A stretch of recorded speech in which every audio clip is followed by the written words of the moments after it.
नमस्कार दोस्तों, एक हसीन सुबह के साथ आप देख रहे हैं राजीव इंटरनेशनल ट्रैवलर। मैं आपका दोस्त, मैं आपका भाई राजीव यादव। अगर मेरे चैनल पे कुछ भी अगर आपको अच्छा लगे तो लाइक करें, शेयर करें, कमेंट करें और चैनल को सब्सक्राइब करें। हम बहुत भाग्यशाली हैं जो जगन्नाथ रथ यात्रा में हम लोगों को अवसर मिला, और कुछ हमारे घनिष्ठ मित्र भी हैं जो उड़ीसा में ही रहते हैं, तो उनसे मिलने का भी सौभाग्य जो है इसी रथ यात्रा में मिल पाएगा और मिलेगा। तो जीवन में जो है इस तरह का जो फंक्शन होता है और इस तरह का जो त्यौहार होता है वो सिर्फ एक आदमी का त्यौहार नहीं होता है, पूरे क्षेत्र और पूरे स्टेट का होता है। और उड़ीसा में तो जगन्नाथ रथ यात्रा बहुत धूमधाम से मनाया जाता है और यहाँ के लोग बड़े ही उत्साह से इस चीज़ को मनाते हैं और कई सौ वर्षों से इसका आयोजन हो रहा है लगातार, और अभी भी लोग जो है उसी उत्साह से आपको रथ यात्रा में शामिल मिलेंगे लोग। और जब भी इस जगन्नाथ के मंदिर पे जब भी कोई आपत्ति आई या किसी तरह की दिक्कत आई, तो यहाँ के जो उड़ीसा के लोग हैं उन्होंने कभी अपने प्राणों की बारे में नहीं सोचा। उन्होंने हमेशा हर मुसीबत से इस मंदिर को बचाने की कोशिश की, क्योंकि इस मंदिर को नष्ट करने के लिए आक्रांताओं ने कई बार प्रयास किया, मगर जो यहाँ के पुजारी हैं और जो यहाँ की जनता है उन्होंने हमेशा इस मंदिर को सुरक्षित रखा। और आज इन्हीं की बदौलत ये मंदिर का सौभाग्य हम लोगों को मिल पाता है और मिलता रहेगा, क्योंकि जो बाहर के लोग, आक्रांता लोग जो यहाँ आए थे, उन्होंने सिर्फ सोना चांदी ही नहीं लूटा, उन्होंने हमारी संस्कृति को भी ख़त्म करने की कोशिश की। मगर हम लोग बड़े सौभाग्यशाली हैं कि ऐसे भारतवर्ष में हम लोग पैदा हुए और यहाँ के लोग अपनी आस्था के प्रति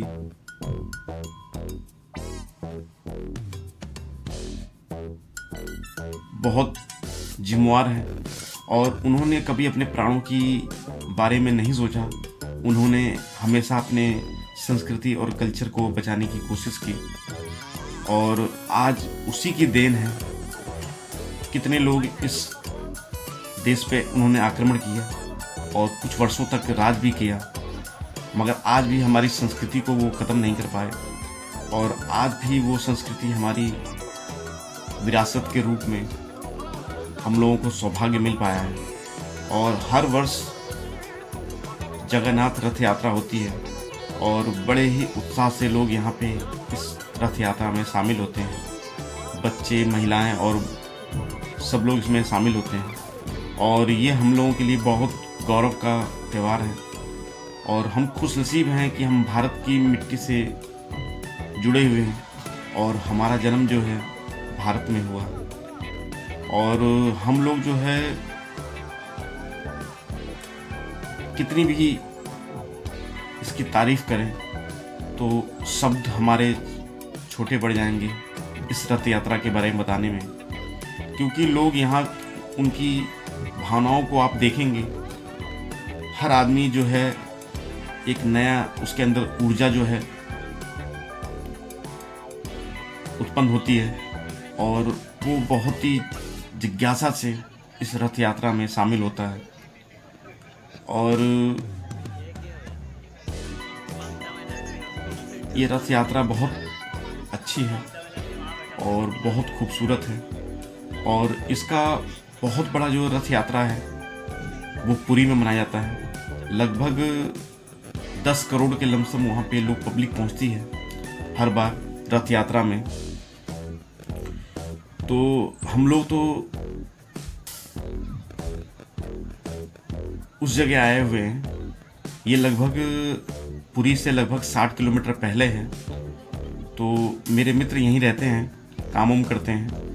तो उन्होंने मुझे कहा कि आपको यहाँ आना है। तो मैंने कहा ठीक है, मैं आऊँगा। और मैं इस रथ यात्रा में शामिल हो पाया।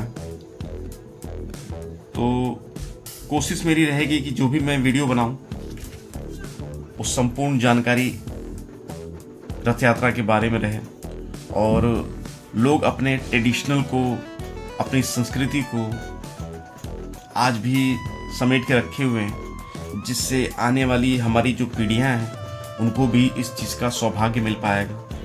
और आप ये देख रहे हैं बच्चे जो है वहाँ के कल्चर को प्रमोट करते हुए और वहाँ के कल्चर को दिखाते हुए आपको दिखेंगे। और आज भी हम अपनी संस्कृति से अलग नहीं हैं, आज भी हम अपनी संस्कृति से जुड़े हुए हैं और आगे भी हम लोग जुड़े रहने की कोशिश करेंगे। और आने वाली पीढ़ियों को हम बताएंगे कि हमने अपनी संस्कृति के लिए कितना बड़ा बलिदान दिया है।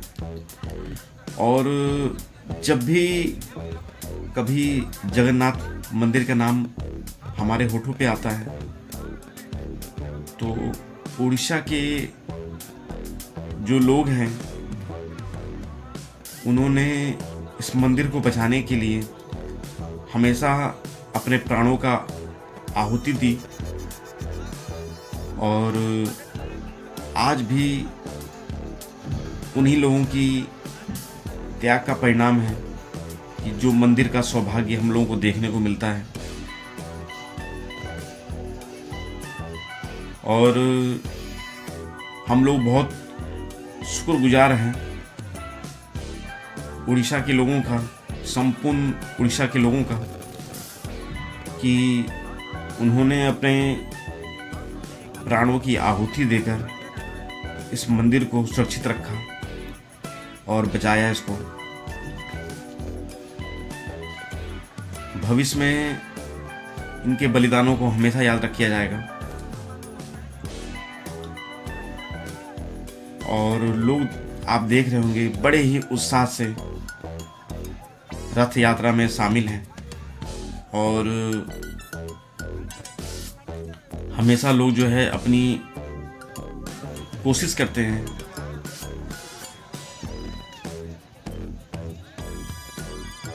और हम थोड़ा सा और आगे चलेंगे और देख रहे होंगे आप लोग कितनी भीड़ है। और ये हम लोगों के सब फ्रेंड हैं जिनके साथ मैं यहाँ पे आया हूँ। और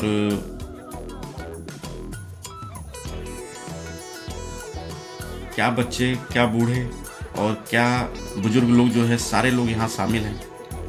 और हर बार लोग इसी उत्साह से यहाँ शामिल रहते हैं रथ यात्रा में। तो ये हमारी संस्कृति का पार्ट्स है जो हम लोगों के लिए बहुत महत्वपूर्ण है। ये हमारी कल्चर को, हमारी सभ्यता को दिखाता है कि हमारे पूर्वजों ने अपनी संस्कृति के लिए, अपने कल्चर के लिए उन्होंने कितना बड़ा बलिदान दिया। और आने वाली पीढ़ियां जो है इस बलिदान को कभी भूलेगी नहीं। और हर वर्ष जो है हम इसी तरह उत्साह से इस रथ यात्रा में शामिल होंगे और कोशिश करेंगे कि आने वाली जो पीढ़ियां भी हैं उनको भी हम अपनी संस्कृति के बारे में बताने की कोशिश करेंगे। और आप जब यहाँ के लोगों का उत्साह देखेंगे आप, तो लोगों के मन में ऐसा आपको भाव मिलेगा जिससे उनके मन में कोई भी चिंता नहीं है। सिर्फ रथ यात्रा में शामिल होने का खुशी और गौरव उनको अनुभव हो रहा है। और मैं भी बहुत खुशकिस्मत हूँ कि जो मैं इस रथ यात्रा में शामिल हो पाया।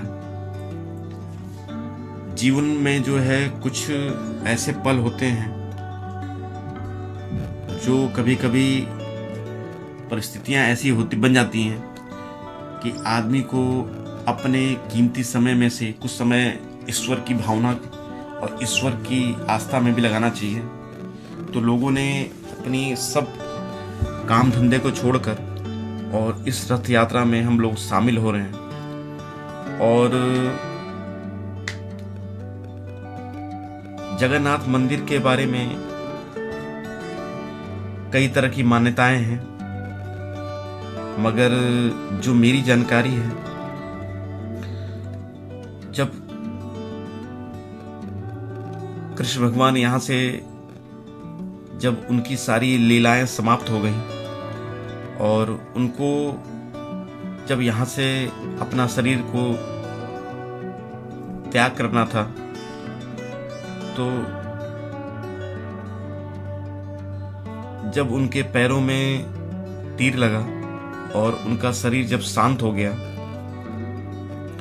तो उनकी सारे जो हिंदू रीति रिवाज के हिसाब से जो प्रक्रियाएं होती हैं, जब वो पूरी की गई, तो कृष्ण भगवान का जो हृदय था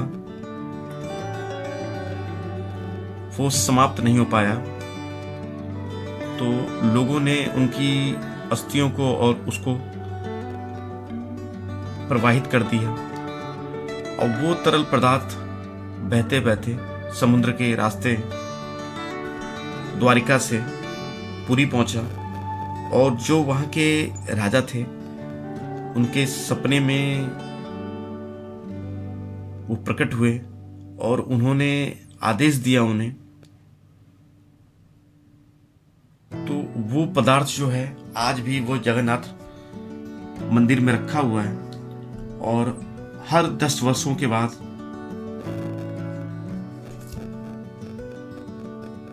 जो मूर्ति बनी हुई है उसको चेंज की जाती है। और ये मूर्ति जो बनी है वो लकड़ी से बनी है। तो ये हमारे आस्था का मामला है। और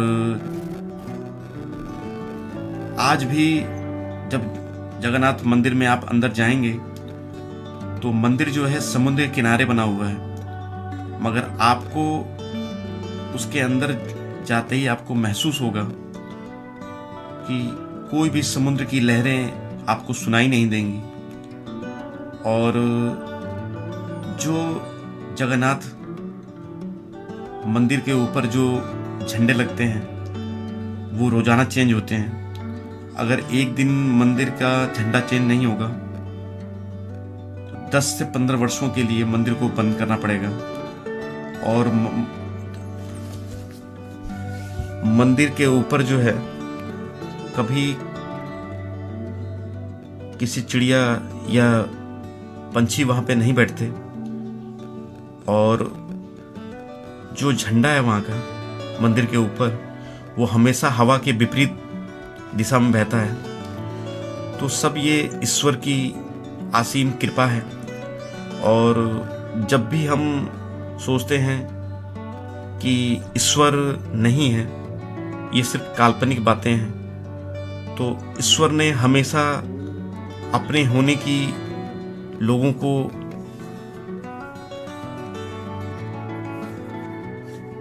अपने होने की उन्होंने हमेशा जताया है कि मैं इस पृथ्वी पे ही हूँ, हर मनुष्य के अंदर हूँ, हर बच्चों के अंदर हूँ और मैं ही हूँ। ईश्वर ने जिस चीज को जितना लिखा होगा लोगों को उतना ही मिलेगा। और बड़े ही उत्साह से लोग जो है नाचते हुए आपको दिखेंगे। और ये अपनी आस्था के प्रति एक उत्साह और नाच कर दिखाना है कि इस रथ यात्रा में हम लोग सौभाग्यशाली हैं जो इसमें शामिल हो पाए। और मैं जितना भी उड़ीसा के लोगों से उनका शुक्रगुजार हूँ कि उन्होंने हमारी कल्चर को, हमारी संस्कृति के लिए हमेशा उन्होंने बलिदान दिया। और आज भी वो हमारी संस्कृति को अपने कल्चर का हिस्सा मानते हैं और उस कल्चर में शामिल हैं वो लोग, और हमेशा हर साल बड़े उत्साह से इस संस्कृति को बचाकर और समेटे हुए हैं अपने में। और मैं जितनी भी यहाँ की तारीफ़ करूँ वो कम है। और मैंने हमेशा आप लोगों से कहा है कि आप मेरे चैनल को सब्सक्राइब करें, लाइक करें, कमेंट करें, क्योंकि जब आप मुझे लाइक और कमेंट करते हैं तो वो मेरे लिए मोटिवेशन का काम करता है। और मैं उम्मीद भी यही करता हूँ कि आप लोगों से मुझे सपोर्ट मिलता रहेगा। अगर इस वीडियो में अगर मुझसे कोई गलती हुई हो तो मुझे छोटा भाई समझकर माफ़ कर दीजिएगा, और मैं कोशिश करूँगा कि एक अच्छी वीडियो के साथ दोबारा मैं आपके सामने प्रस्तुत करूँगा, और कोशिश करूँगा कि आपको अपनी संस्कृति से जोड़े रखूँ। और जय जगन्नाथ रथ यात्रा में हर वर्ष मुझे मौका मिलेगा इसमें शामिल होने के लिए, और मैं शुक्रगुजार हूँ कि जो मेरे मित्र हैं जिन्होंने मुझे यहाँ बुलाया है, इस सौभाग्य में मुझे अपने साथ शामिल किया है। और मैं बहुत शुक्रगुजार हूँ यहाँ के उड़ीसा के लोगों का, जिन्होंने मुझे इसका अवसर